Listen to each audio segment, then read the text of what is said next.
What is going on, Canes fans? We are back for another episode of the Croot on the U, brought to you by the Scoop on the U. We are joined right from the jump today with a very special athlete in the 2024 class out of Albany, Georgia. This is a five-star athlete who's currently committed to the Florida State Seminoles, which always makes it fun to bring them on. I like to bring on Florida State Seminole commits. It's just a thing of mine, you know. This is Cam Davis, athlete, running back, just all-around tremendous football player in the 2024 class. How you doing, Cam? I'm doing great. How y'all doing? Doing great, man. Doing great. Thanks for jumping back on here, bro. We really appreciate it. Thank So, man, what are you weighing in at now, and what's your height? you. Right now I'm 5'10", 205 pounds. Okay. And so far this season, how's it gone? How many games have you guys played? It's going great. Right now we're 6-0. We're Okay. coming up on our region opponent, Columbus High School. Yeah. Looking forward to becoming 7-0. Yeah. And that Columbus, that's a big matchup for you guys, yeah? Yes, sir. Yeah. We can't underestimate any team, and not only that, it's a region matchup. So you got to take our region games seriously, as those are the ones that count the most. Was there anything that you did this off season before the season started that you feel really helped you so far this season? Yes, sir. I rested a lot. I rested all of June and July. I took breaks off from practice just to make sure my body was 100% healthy for the season. That way I could contribute to the team and lead the offense. So let me ask you, Cam. So, I mean, you mentioned big time match against Columbus this week. What are some of the things that you've been keen in on film that you think you can excel in this matchup? I feel like I can take over the box. They like to play the outside linebackers on the hashes instead of keeping them in the box for real. So I just want to be able to audible calls that I know we would be able to transition and just keep momentum in. So just being able to win with the numbers game and keep those backers on their toes. Got you. And then, as a player, what are some of the things that you think you do best? I think I can control the offense best. I know what all of the coverages I can, and I also watch enough film to know what the defense can throw at me at any time. So with me being able to do that, I feel like I can help the line out, help the receivers on hot routes and things of that nature. So just being able to keep everybody on their toes and let them know what they can do in certain situations is a plus that I think I have in my game. And then, I guess on the opposite end of that, what are some of the things that you think you need to work on, or at least what are some of the things that you have been working on to improve? I definitely say I can improve at communicating. When myself or some of my teammates mess up, I feel like I can get onto them a little bit more and expect them to get onto me, because sometimes I just sit back and let things eat me up that I know is going wrong until the coaches mention it. And if they don't mention it, I will let it slide sometimes, but I feel like I can better that with my teammates. You're mentioning your coaches there. Go ahead and give a couple of your coaches a shout out here. Show them some love. I want to thank Coach Moore. He does a great job with the conditioning part of our practice. He pushes everyone and makes sure that we have the best conditioning. I want to say thanks to Coach Ronnie Nelson. He's my offensive coordinator, and he's like a brother and uncle to me. He has been there for a lot of my little league games, and not only that, just at school and stuff like that too. He always did anything that he could help. And Coach Gibb, I want to say thanks to him. He does a lot with all-star games and making sure the rest of my teammates are getting looked at and can go to college at the next level. What got you into football, and how long you been playing? I've been playing since I was 4 years old. Oh. I got into football through baseball. I started out playing baseball at 2. I just felt like I had a great body frame, and when I was smaller, and I was a lot bigger and quicker than most 2 and 3 year olds. So I wanted to try another sport, and it became something that I just love and had a passion for. Well, man, that's this goes right into the next question. Then I'd love to get your answer for here is describe your game. Like tell us who is Cam Davis? Who are you on the field? On the field, I'm my own person. I don't really look up to anyone and try and copy anybody else's game playing style. I just go out and I do the things that I know that I'm capable of. I always had a mindset of letting no one outwork you on the field or off the field. I do a lot with on the field that I know a lot of people wouldn't think of doing, and that's things of trying new jukes move that I know I haven't done at practice or really worked on, and things like that. So I feel like I have a plus with learning faster and developing. Mhm. And then, let me ask you, man. So, I mean, you've obviously been a Seminole and committed to Florida State for a while now. Yes, Um, sir. you committed there your freshman year, right? Yes, sir. What I guess so, like what drew you to FSU? I guess so early in your recruitment. Coach Norvell, I seen that he was a great coach and he had a lot of positive messages for me.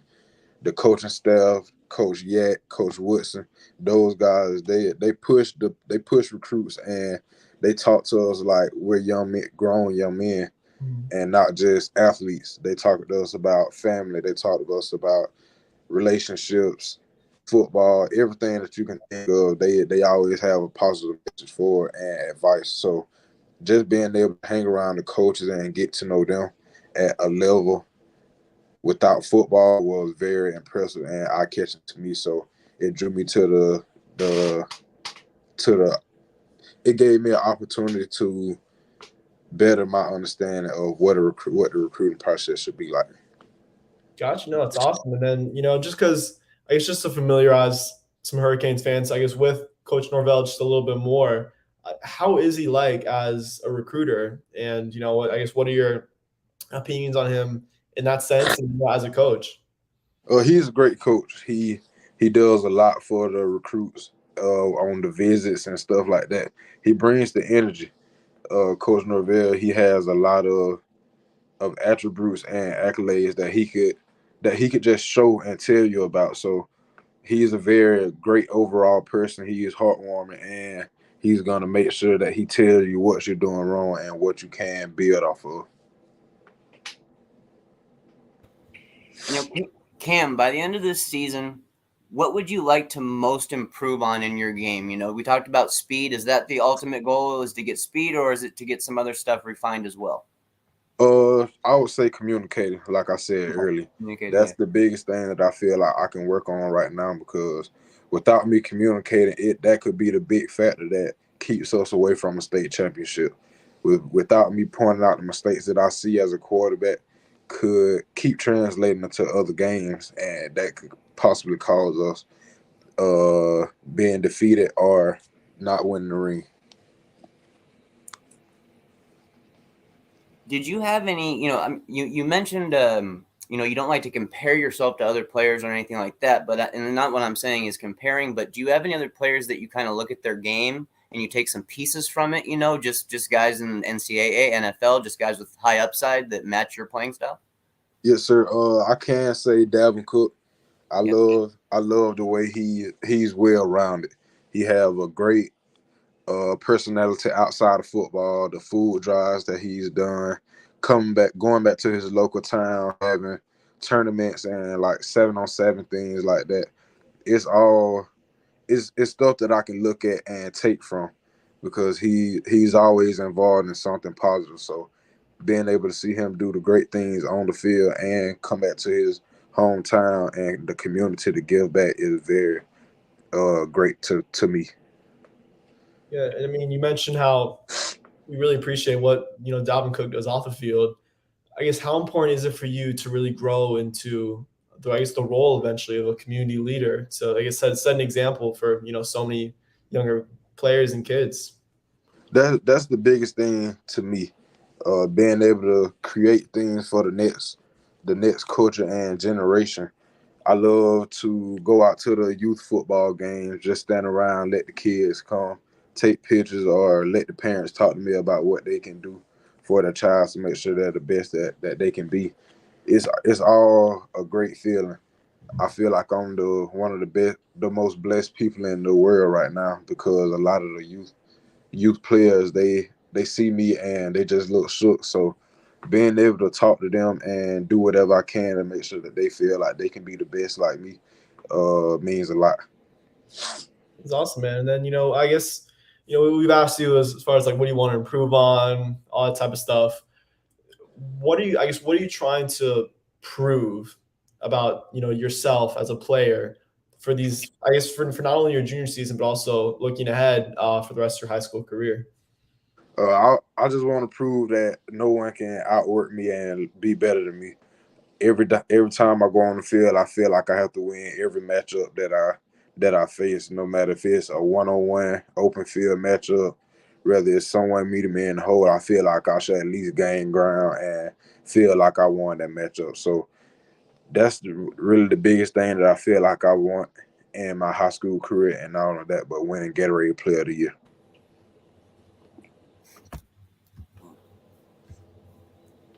All right, we're talking game week breakdown here, okay? We're talking Yes, sir. about just initially getting the first look at the film. What are some of the first things that you're looking to break down on the defense you'll be going against? Uh, most importantly is what coverages they run. My offense coach, he loves to pass the ball, but I know that up front with the run game, we can do that well, and we haven't had problems with running the ball in 2 to 3 years of my high school career. So I don't really worry about the run game too much, but just trying to see where the safeties line up and what coverage they like to play in the most are the first things that I look at when I break down film. And during game day, what is it that gets you most excited? Is it a big run, a big hit, helping a teammate get a big play? What gets you most excited on game day? What gets me most excited is definitely being able to help my other players get yards and touchdown. I love throwing the ball to my receivers up top, letting them make the plays and catching the ball off of the defender's back and stuff like that. So being able to do that and contribute to other players while being the best that I could be at the same time is very big and gets me crunk for game days. And let me ask you, man, what type of, I guess, offense do you run in high school? Or does your team run in high school? It's a very complex offense. We run quads, trips. We basically have any formation that you can think of, and we like to play with tempo. A lot of the games this year, the refs have tried to slow us down because we move so fast. So we like to run the ball with tempo and get on the ball quick to make sure that we can catch the defense off guard, or maybe even trying to get subs in. I know, Florida State likes to mix in a lot of tempo within their offense. Obviously, Norvell has, done throughout his whole career. Is that, I guess, is the offense that they run at Florida State something that also kind of drew you in a little bit? Yes, sir. They spread the ball out a lot, and not only that, the big guys up front that create the pathways for the running backs and the wide receiver and quarterbacks. They're always big and healthy every year, so that's a great sign of something that I would love to be a part. And then, let me ask you, man. So you got that Miami offer, I think, was in May this year, right? Yes, sir. Yeah. So, I guess, just, tell me how the offer come about and what are your initial thoughts on that new coaching staff of Miami and the program as a whole? Coach, I actually got the offer while I was at one of my 7-on-7 tournaments. Coach Cristobal called my 7-on-7 coach, and my 7-on-7 coach got me on the phone. So he offered me on the spot, and it was shocking because I always thought that I wouldn't get an offer from Miami, and when I got it, I was blessed and I was very thankful. So with Coach Cristobal, we talked. He sent me messages every morning praising God and keeping me level. So with that, I'm very blessed to see that he's pushing and he wants me at Miami.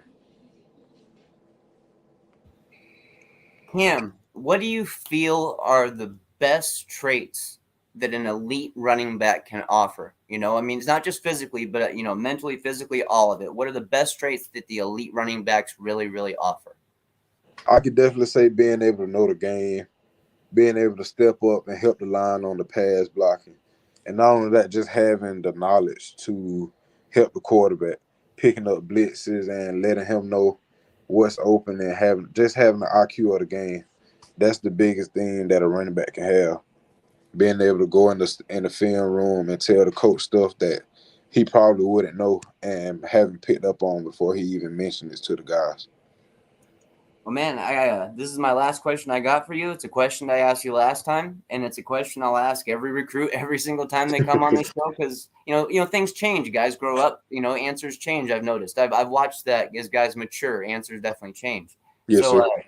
why do you love the game of football, Cam Davis? What makes you love football? My parents. That's the biggest. That's my biggest inspiration and motivation. They work 24/7. They make sure I can get to every visit and every game that I want to be at. So just to be able to give back to them and show them that since they were the reason why I got in sports, that'll be the reason why they don't have to do anything else and get off their feet.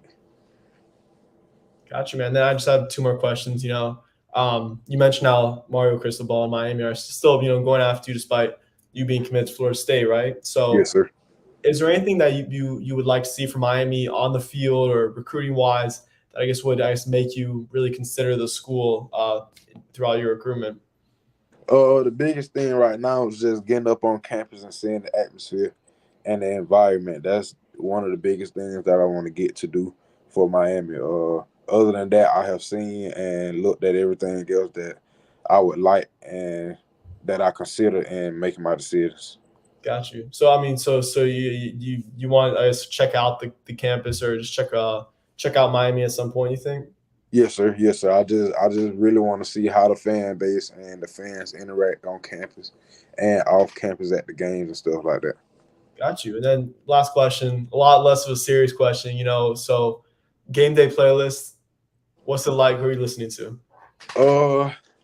I usually listen to Mo3 and Lil Baby, and the Lil Baby part is mainly about it's just the beats and the words that he uses in his raps that like gets me fired up. But with Mo3, all of his songs be inspirational and like they'll motivate you in a way that makes you want to do better and do it for the people that you love. Mm-hmm. Do you have a favorite Lil Baby song? Probably Freestyle. Okay. Yes, A classic. Yeah, got you. Cam, man, just really appreciate you, second time jumping on the scoop here to do an interview. Always enjoy talking with you, man. Always enjoy getting to find out more about your recruitment and about how you're developing on the field. Man, it's just anybody who hasn't seen your film, I'm telling them right now, you guys, you're missing out. You guys got to go watch Cam Davis's film. This is not a normal 2024 running back. I mean, if you didn't tell me he was 2024, I'd say he's heading into college already. He's got the physical build. He's got the IQ, he's got the mindset, he's got the drive, and he's got the hunger, and he's got the talent. I mean, there is a reason he is a 5-star. And just once again, Cam, just thank you so much for letting the Canes fans get to know you a little bit better. Thank you for having me. Appreciate you, man. It was good. It was great getting a chance to meet you, man. Really. Yes, sir. Cam. Have a good night, Cam. You too. All right, man. That was 5-star athlete, running back, Cam Davis, one of the big dogs in the 2024 class, who just happens to be committed to our rival. Yeah, I kind of like bringing on our rivals' best players. I mean, we heard from him now. Obviously, great dude, great player. He's been committed to Florida State since he was a freshman, since February 2021, and he has a whole bunch of love for that school. It was really great getting that insight on kind of a little bit of how Mike Norvell is like, because, just being more directed with Miami so often, we kind of miss the different pitches and different whatevers from, other schools. But it is definitely interesting to see that Miami, despite his Florida State commitment, is still pursuing him. He mentions that he still hears from Cristobal or Mario Cristobal. I think he said every day, right? Pretty much, yeah. Yeah, and he wants to check out the campus for himself. So, definitely Miami still seems like a player in his recruitment. Still early, still a junior, a lot of time left. But I mean, if Miami were able to possibly, shift his commitment, shift his what I mean. He's a tremendous player. He's a tremendous guy, and it was really special to hear the things that he was saying about how he wants to be a community leader, and that's really some of the values that he has, and it's just a really cool guy for sure. He is he's grown and he's changed even since the first interview I did with him months ago, and it's amazing, in this stage in life, 16, 17, 18 years old, you're making people change a lot. And very more precise in how he spoke, much more confidence in how he spoke. I think that the mental confidence and the confidence that he has on the field are all starting to come together full circle, and we both know how dangerous that makes a player. That puts them at the top of their game.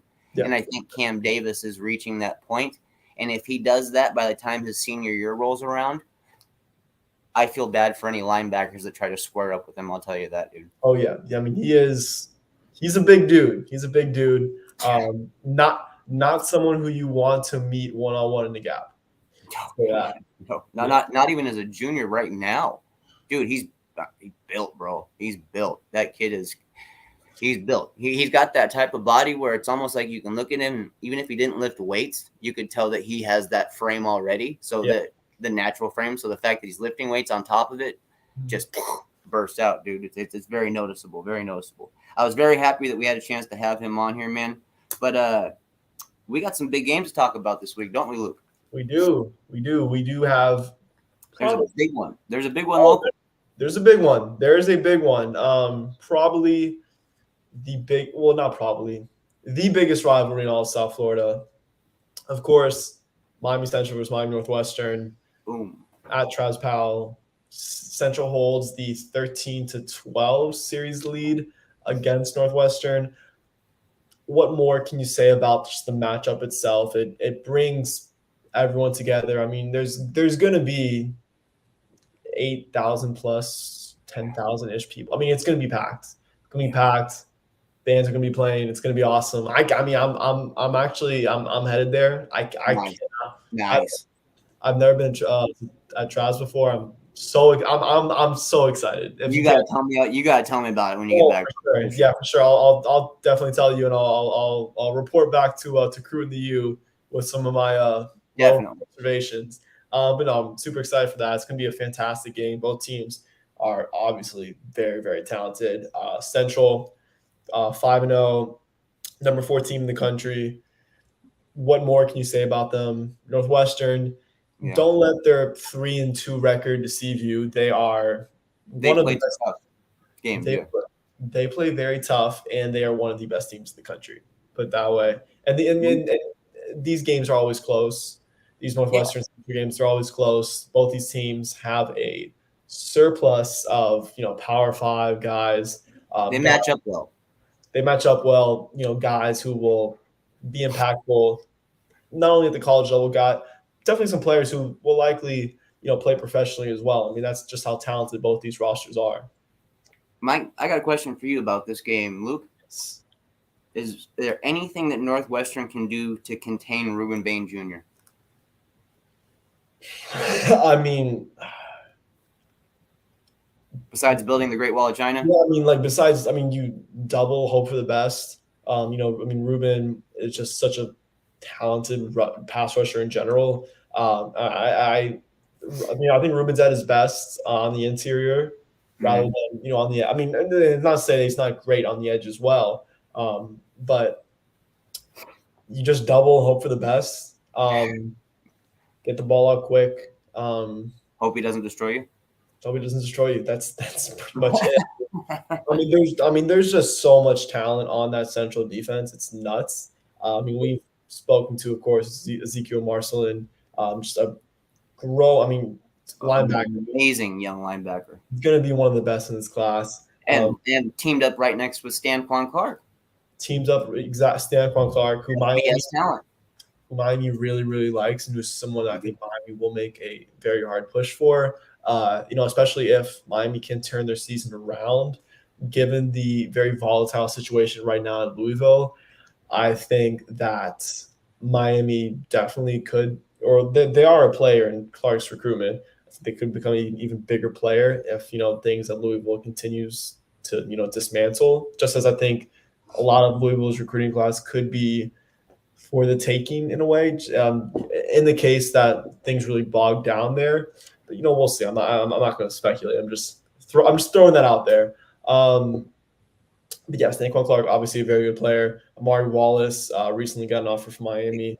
Super, super talented cornerback. And then there's obviously talent on the offensive side of the football. Kayon Jenkins, very good quarterback.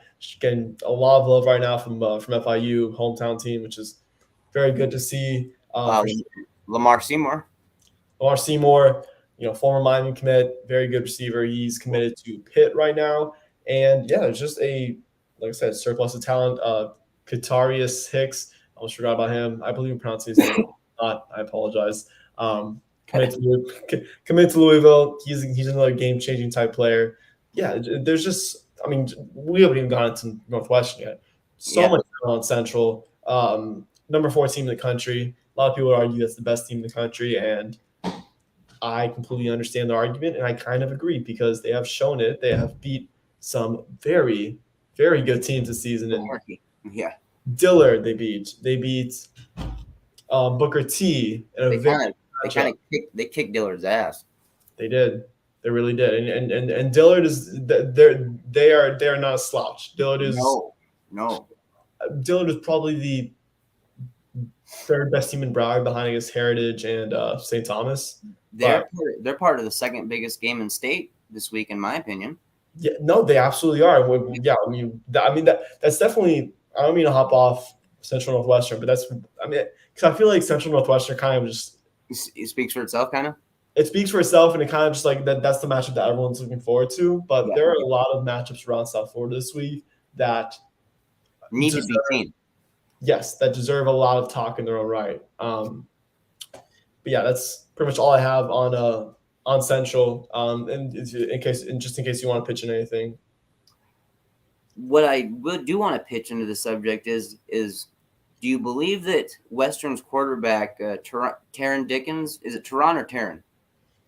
I am not. I think it's Taron, but I'm not 1,000% sure. I will find that out I will find that out within the next 3 days. If I messed that up, I apologize. Yes. The quarterback Taron Dickens, we'll go with that just for the time being here. Mm-hmm. Do you think he's got weapons? He's got Andy Jean, Adam Moore. Do you think that they have got the offense that could actually put up points against this vaunted Miami Central defense? I absolutely think so. I really do. I'm not sure about Dickens' availability. Really? I'm excited. And he exited the game against Columbus. True freshman receiver / quarterback / basketball player. Calvin Russell. I'm saying this now. I have my pen down. Whatever. Calvin. Just remember the name Calvin Russell. Freshman. He's a stud. He is really, really good. 6'4", 6'5". He's probably going to take over at quarterback once Dickens, graduates and moves on to the college level. But he's, a receiver as well. I mentioned he's also a basketball player. He's a hooper. Shout out to all my hoopers out there. And I love basketball players that play wide receiver. Yes, he is and even I was not at the Northwestern Columbus game last week. I had class, but from what I've heard, given that he hadn't really played quarterback like that, he did very well. He made some mistakes, but I heard somewhere that he hadn't played. It's like the first time taking snaps at quarterback in your high school career, being against a Columbus team, which is very, very. Columbus is very, very good. That defense is very amazing, and we'll talk a little bit more about them later. We'll talk about another matchup that I'm very excited for. But pay attention. Just remember the name Calvin Russell. That's all I'm going to say. Another name I want to mention, Jamari Ford, who is really worth talking about because there's starting to be those rumbles right now with Miami and Ford. Coaches are in contact. Well, coaches from Miami are in contact with Ford, obviously. Yes. And he is definitely, how would you describe? Just a dynamic, explosive playmaker. This dude, I think Yeah. Miami likes him a lot as as a return guy, someone who can have a little pop there. And I think his role, if Miami were to officially, really pursue him all out, I like Ford as kind of your jack of all trades type player. Yeah. I mean, he's not going to be. I mean, listen, he's 5'6". He's not a super huge back, so he's not going to be that 3-down back. Which is fine. He doesn't have to be. He's someone you can be a gadget back and have success at that. There's value at that if it's done right. Exactly. You could be a gadget back. He's someone that can add a little pop into the screen game, be used on jet sweeps, end arounds. There's a multitude of ways which is he a kick returner, punt returner? Yes. Oh, yes. He is. I don't have the stats pulled up, but what he brings to the return game is nutty. Nice. I mean, this dude is fast. Runs That's what I like to hear. Runs a 4 point. According to the huddle, runs a 4.44. 40, which for a high schooler is quite. It's there's that's more than impressive. Like that's something. I always like to get those times officialed and lasered, but if it's been lasered, man, that's at his age. That means 4 threes around the corner. The film, listen, his film screams 4-3 or 4-4. Like the film backs up because this dude. He plays the same as he runs, basically. He plays at that speed all the time. Oh yeah, I mean he is one cut and go. His balance is great balance. He makes that one cut and he's off. Like he is off. I mean, I'm a really big fan of him. He's probably the player on Northwestern that I am most excited to watch because given that I'm still relatively new to the high school scene, there's a lot of players that on my bucket list to watch that I haven't seen yet. The entire Northwestern team being them. So I'm excited to see Andy Jean, of course. We've talked about Gina Nauseum. What more can you say about him? Super good route runner. Great wide receiver, understands the position and the nuances better than most high school players do at that position. Yeah, I mean, assuming he stays with Florida, which there hasn't been any sign that he's not. I mean, they're getting a fantastic player. They really are, and and a guy who's respected locally. Oh yeah. I mean, Gene. There's a player on Northwestern. You were talking about how there's some guys that you want to keep an eye out on, and I don't know if he's a player that's quite crossed your radar yet, but Rayquan Atkins, the cornerback. Keep an eye on him. Committed to Louisville right now. Okay. Keep an eye on him. We had offered him a while back. Didn't show him enough love. Louisville made a big push for him. He reminds me of a very, very, very scrappy nickel type of old school. Just tough on the interior kind of like what Trajan Bandy should have been if we played him on the inside instead of ruining him and playing on the outside. So that's where I feel Rayquan will be at his best. But at the same time, Rayquan also has the speed to be able to play on the outside. So he can do a little bit of both. So it'll be interesting to see what he does in college. But I'll tell you what, in high school, he can be a problem for any wide receiver he's lined up against. And he's not scared to guard tight ends either. That's for sure. The kid's kind of gutless. Sounds good. Not gutless, but has like no fear. I mean, Yeah, I got you. I'll definitely keep an eye on him. You said Rayquan Atkins? Rayquan Atkins, yeah. Sounds good. Yeah, I'll definitely keep that name in mind. Another name I want to throw out real quick about Northwestern before. But again, some quotes I have heading into this matchup just kind of set the stage. But another player I want to mention up Northwestern 2025 edge that I want to quickly touch on, Wilnerson Telemac. I think a very high potential player. He was at Miami's Legends camp. Really tall dude. A lot of room to fill out, a lot of potential there, and someone that I think will really, really start to show out as he develops throughout the rest of his. He's a sophomore, if I'm not mistaken. Yeah, someone I expect to develop throughout a sophomore year, going into the junior season. It's someone I think his recruitment will continue to rise as he continues to develop more and more. But a couple quotes, just want to go over real quick.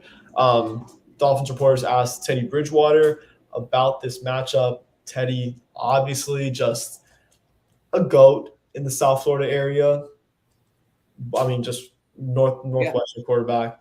Yeah. That's a former Miami commit. Ended up going to Louisville.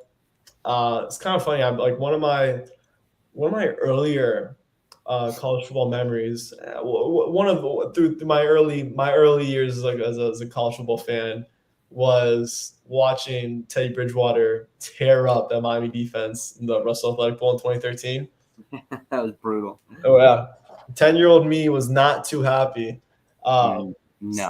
Yeah, I remember that game was quite something. But Teddy, terrific quarterback. I mean, he's putting on now for the 305 once again. He's gonna tear it up this weekend. Good for him, bro. I want him to shine at home. Oh yeah. You know, I mean, I want the fans to be able to just go nuts for the guy. I want him to drop 350 and 4 touchdowns. Hell yeah, man. I mean, he puts on for the city, and what more can you say about a guy like that? But he always just a quick quote that he said in regards to Northwestern. He said, "We always got a chance. I like us every week." Yeah. Teddy has that confidence, as he should. I mean, we saw him working the sidelines, helping out Calvin Russell a little bit last Friday. He knows what they have. Exactly, he knows what they have. And I'm not sure. Actually, he's not. I was going to raise the question if Teddy would be there on Friday, but given the Dolphins game is in MetLife or at MetLife, he's obviously going to be traveling with the team. So I don't expect to see Teddy there on Friday. But given that he was working the sidelines last 2 weeks ago, that is really cool. I got a question for you about Northwestern. The wide receiver listed, Adam Moore. Is that former tight end Adam Moore? Yes, that is former. Oh, interesting. The mismatch has started to arise. I've been wondering about that due to his 7-on-7 skills. So wait, so he's listed as a wide receiver now? That's what I saw him listed at when I went through the Max Preps list, for the lineups. Okay, yeah, because he is someone that I watched some film. I watched some film during the offseason on Adam Moore, and very wide receiver like. Yeah. I'll say that very well, and the way he was used was very wide receiver like. Just had that 6'3" Yeah, 6'2", 6'3". 6'3", yeah. I mean, at the college level, we'll see where he plays. But I mean, just a complete mismatch. Given his size, like I said, he moves like a receiver. And he is a weapon for Northwestern. I don't think it's talked about quite enough, just because more of that love in that room gets obviously Andy Jean, of course, and then Jamari Ford. Those are considered like your two offensive playmakers. But respect has to be given to Adam Moore because he is tremendous in his own right. I just want to read a couple quotes from Cam Kitchens today. He was asked about this matchup, of course. In today's Miami Hurricanes media availability. Definitely. He said, and this isn't a full quote, this is just what I was able to get on my Twitter. Y'all follow me, Luke_Cheney4. I had to do it. So he said about the Northwestern Central matchup, quote, means a lot. That's when the whole city comes out. I'm 3-1 against them. So it's kind of. He also said, quote, we know what time it is. Cent versus the West. It's bragging rights. It is. It's bragging rights. And judging what he said about, he's 3-1 against them, I'm sure there's been some bickering and some back and forth between some of the Northwestern guys like Romello Brinson, obviously Cam Kitchens. I'm forgetting some, and then your Central guys like Wesley Bassane, William Steed. I'm sure there's been some back and forth about this matchup because this is what everyone's talking about. This is everything you want in high school, in South Florida high school football. This is one where the players might have 100 push-ups on the line, Team better not lose you. You'll be doing 100 sit-ups, 100 push-ups type of thing. Oh, yeah. Yes, sir. Should we move on and talk about a couple other matchups really quickly? Yeah, I mean, to me, the next one that popped up was STA versus Dillard. St. Thomas Aquinas versus Dillard. Is that one you want to dive into there? Sure. I mean, it's probably the best matchup in Broward this week. I mean, two powerhouse programs. Dillard, a team that obviously a lot of star power, a lot of firepower, and a lot of recruits and a lot of targets that Miami is really going after hard. And Yeah. you know, through multiple classes. oh yeah, through multiple classes, and they've taken a couple tough losses this season against some very good teams such as Chaminade and against Central. So we'll see what happens against a very, very strong STA team. I mean, Dillard obviously led on offense by Chris Johnson, 2023 running back.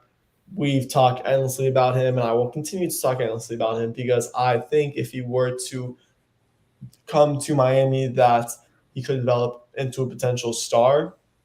I think his ceiling is that high. Perfect fit. A perfect fit.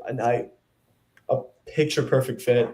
I really think that he would just add that dynamic ability into Miami's offense. I don't want to set the expectations too high if he were to come to Miami. I think I think realistically he would be a solid contributor for Miami. I don't want to paint him as like this bona fide. He's going to be a star 1,000%. I don't want to put that out there, but he's a tremendous player. You mentioned the fit is just awesome. Yeah, the fit is what I see is really ideal. Yeah. I really want to see how Josh Gaddis' offense definitely evolves throughout the season. Yes. Especially how Jalen Knight is used throughout the season.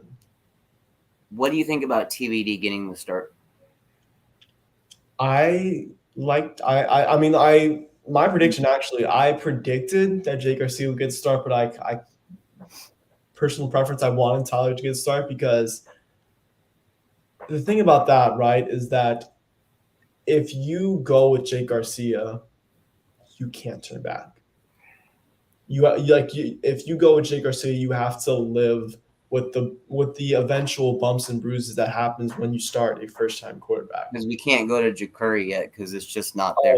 No. I mean, I think we're still a couple years away. This isn't just this isn't to slide him at all, but I think we're still a couple years away from really expecting. I mean, but that was expected when he was brought in. He was brought in as a developmental guy. Completely. Yeah, but it's like you have to. I mean, if you were to start Jake, you would have to ride with him, and because you don't want a repeat of what happened in 2018, where you were basically just going back and forth between Kosi Perry and Malik Rozier, and it was just it was a mess. Frankly, it was a mess, right? So for a first-year head coach and a first-year head staff trying to get things to gel. Yeah, definitely a smart decision to go with Tyler.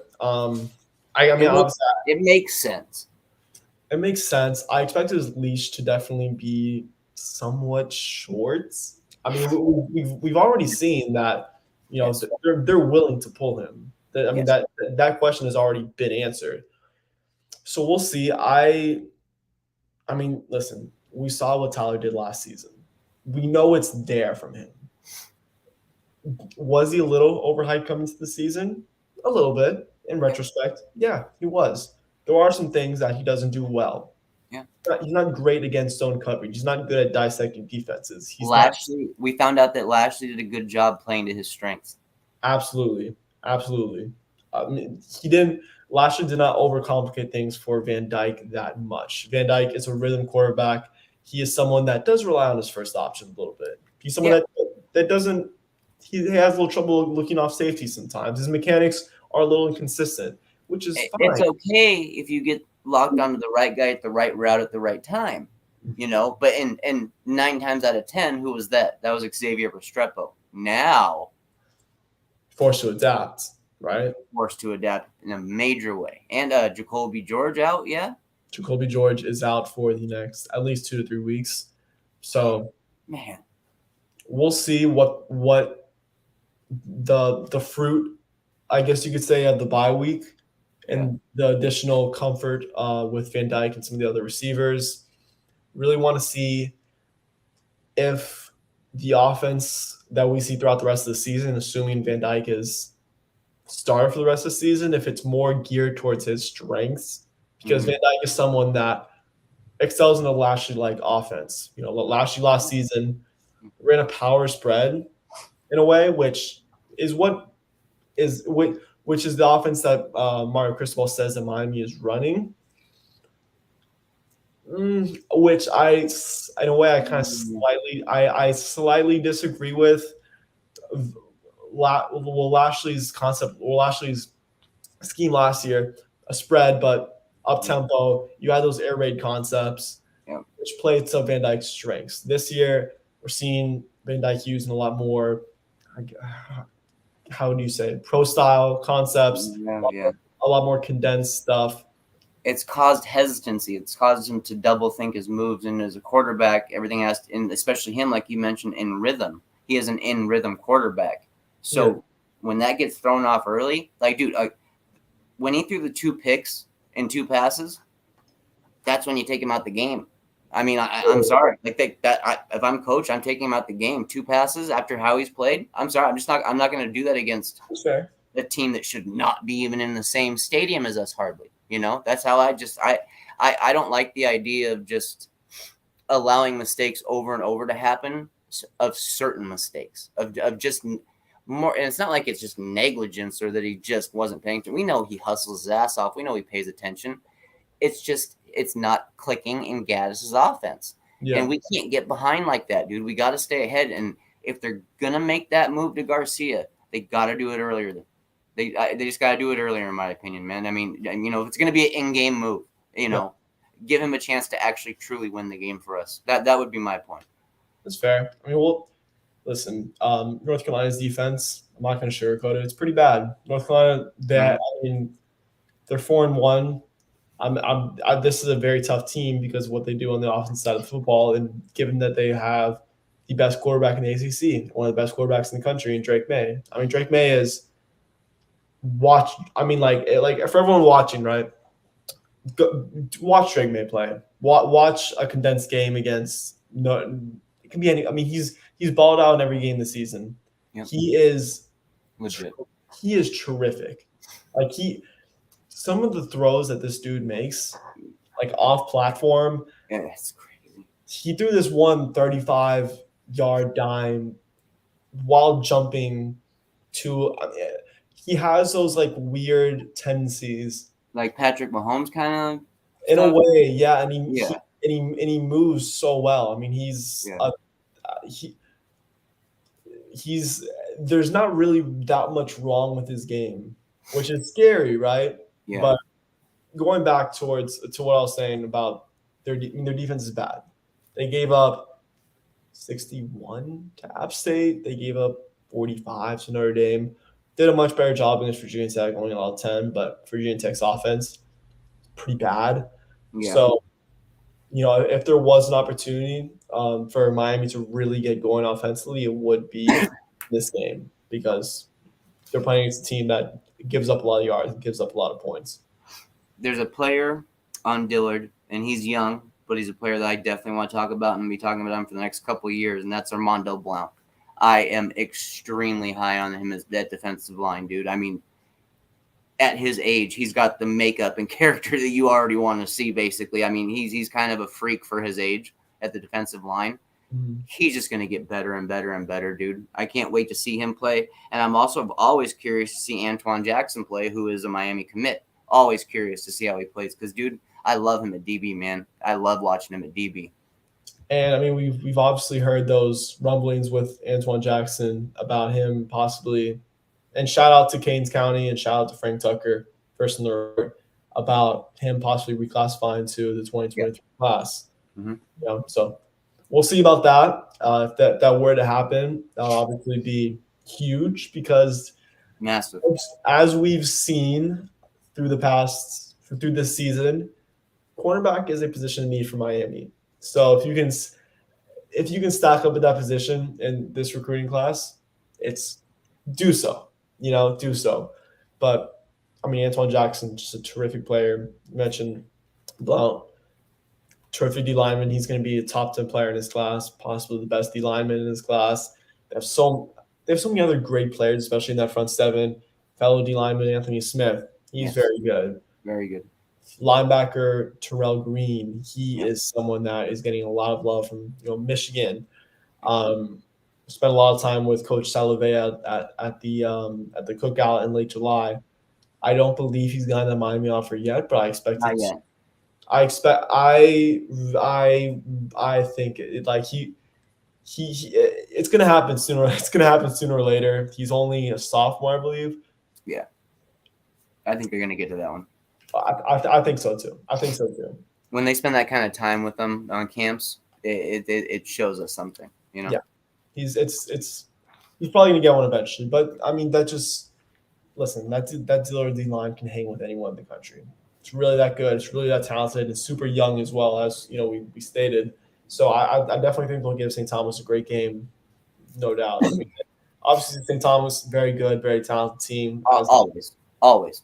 Always a powerhouse. But I'm really curious to see what type of game Dillard can give them.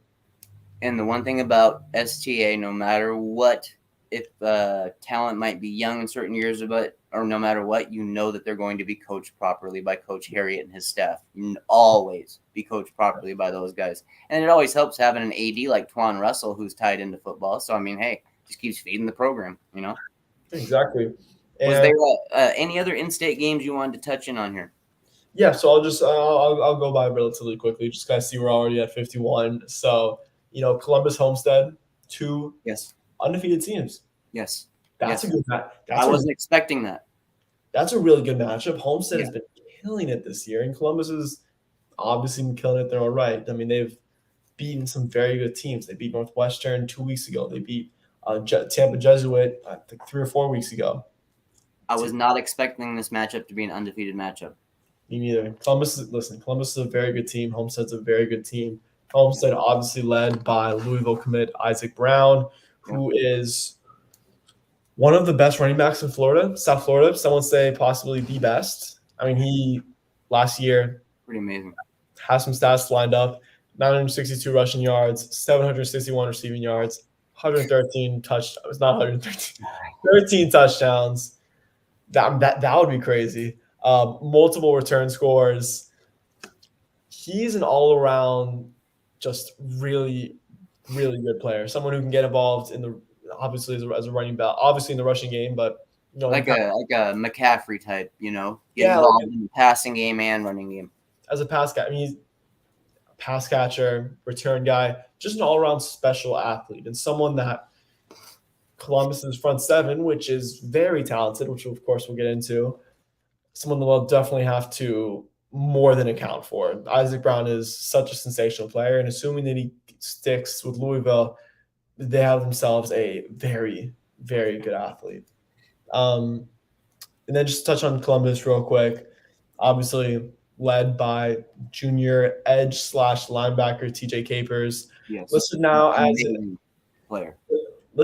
an edge on 247. Also just I want to point that out because I looked him up before this for the show, obviously.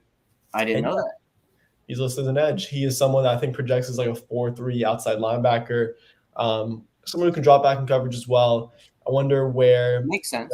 Yeah, I wonder if Miami is able to, grab a player like Capers, where they would kind of place him on that defense. Yeah. But, I mean, just a tremendous player. Runs a 4.640.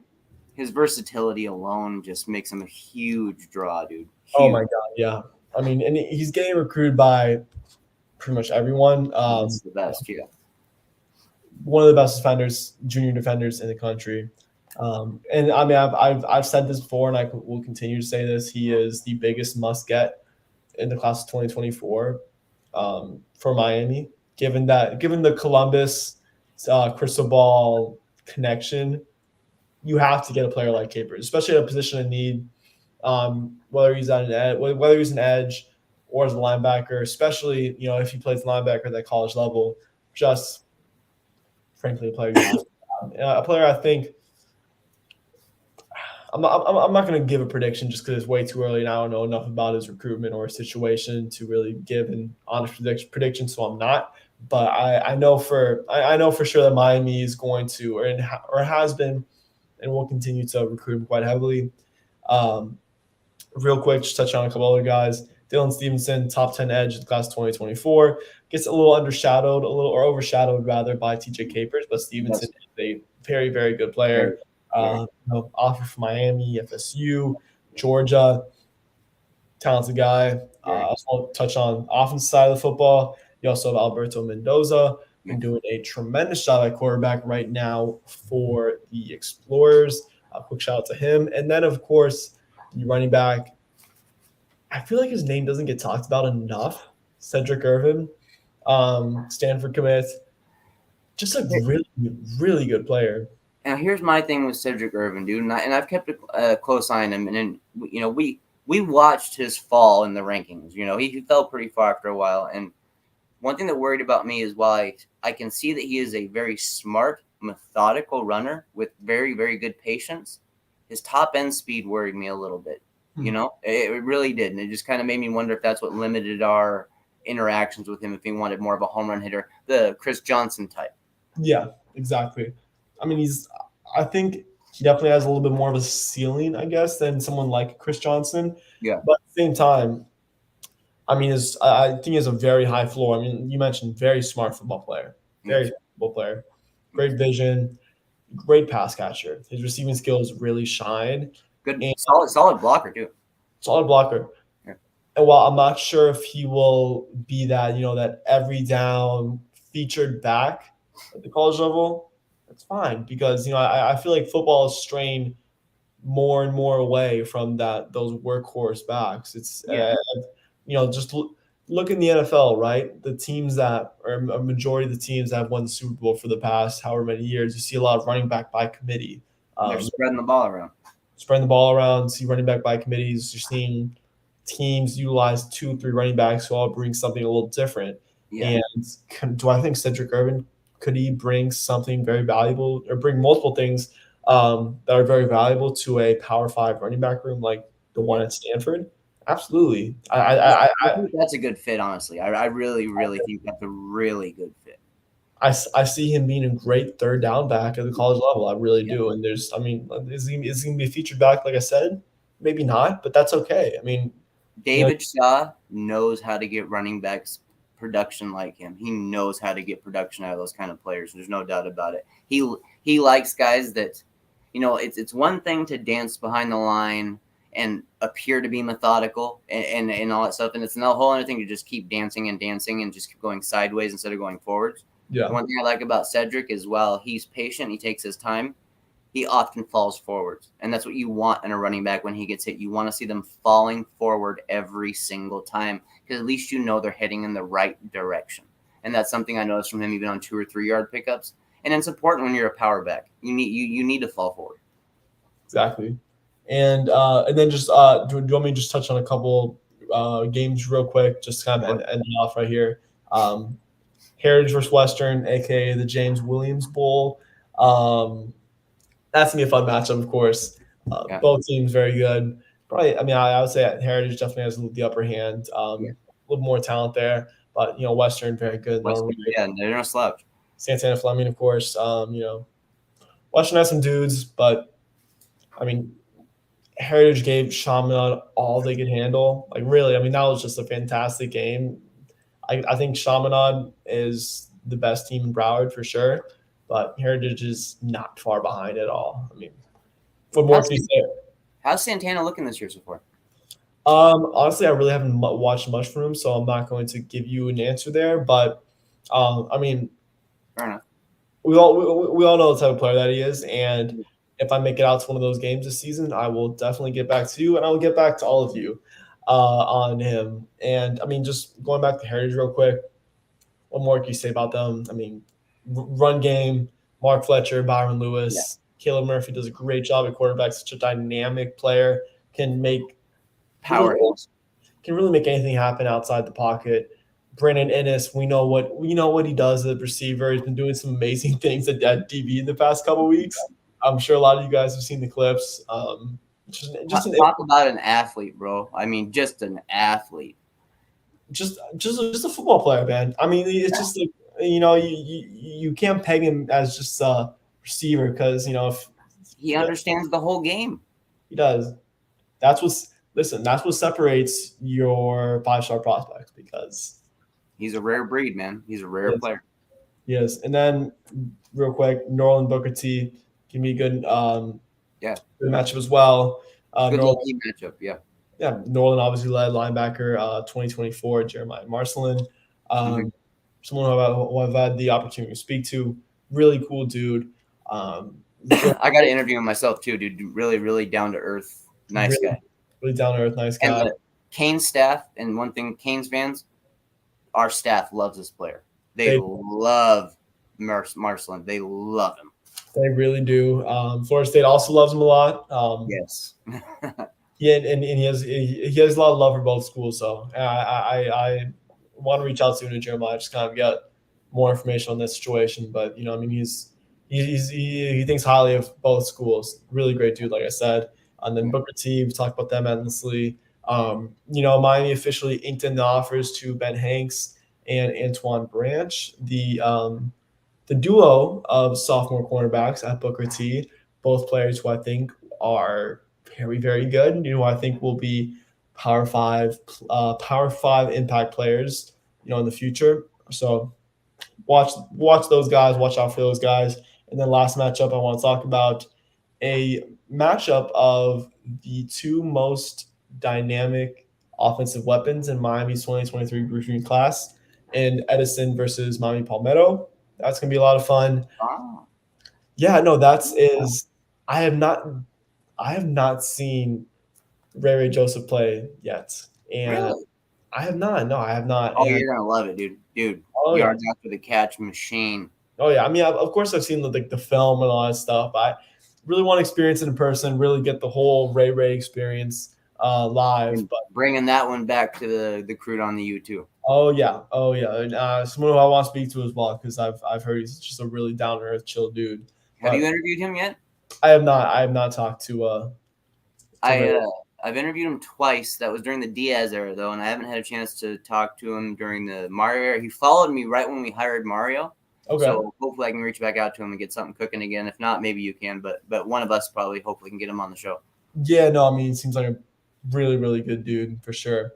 And then be playing a Miami Palmetto team, obviously led by the Washington Twins, Robbie and Bobby Washington, both Miami commits, both guys who obviously the Miami staff feels very highly of, and someone who both players I think definitely should make an impact at Miami. I think Robbie's impact will probably be a little more immediate just because, Offense. yeah, stepping into a wide receiver room which I think needs a little renovation, right? So And possibly a return specialist too. exactly, and I see guys like Robbie and Ray contributing early in their Miami careers, whereas I think someone like a Bobby Washington needs a little more refining. We all know about what he brings athletically. Bro, you give him 2 years to refine his game. Watch out. Very high ceiling, super high ceiling. But I just want to let all you guys know I don't really expect him to contribute immediately, which is fine. Totally fine for any freshman. Exactly. But just don't get your hopes up on immediate contribution from him because it'll take a little bit of time. But that's, like I said, completely fine. I never expect true freshmen to contribute, and when they do, I just consider it a bonus. When it's their time, obviously, to come around. Mm-hmm. There's two humongous games also outside the state, and they're just ones that fans could catch into if they want to. St. John Bosco is going to be playing Mater Day. That's going to be a massive one. And Valdosta is going to be playing Louds and Georgia. So that's going to be another big one. We both know that there's a lot of talent there, and that's Jakuri's former team. So we know there's a lot of talent on that squad out of the way there. And before we end this too, there's a specific quarterback that we offered that I want to make some remarks on here. We offered 5-star dual threat DJ Legway, Derek or DJ, either one. DJ Legway out of Texas. I was fortunate enough to have him on for an interview about 7 months ago. And we had been talking about behind the scenes, heavily. And he's like, man, I want a Canes offer. I said, dude, come on the show. Let it be known, came on the show, threw up the U, said he wanted an offer, man. 7 months later, There it is. I hit him up. We're like, bro, it finally happened. You know, he was just super, super excited about it. And I can't go public with it yet, but I was contacted by another very, very high-end 2024 high school quarterback in Texas who was contacted by Ponce, and they're starting a relationship as we speak. So that news will come out soon. I just haven't gotten the green light yet, but I'm sure I'll get it here pretty soon. And when you guys do, you're going to be impressed at who we're going after. Yes. Oh, yeah. Just, yeah, for sure. Well, man, I mean, that about covers it on my end. Does that cover for you? Yes, pretty much ran through all my notes today. Yeah, it's a big week of high school football. Can't wait to report it back to you guys, of course. Should be a lot of fun. Yep. We'll report back some scores, some stats, and get some interviews and stuff lined back up again like usual. Perfect. Sounds good. All righty. Well, once again, guys, thank you for joining us, and it's all about the U. Go Canes.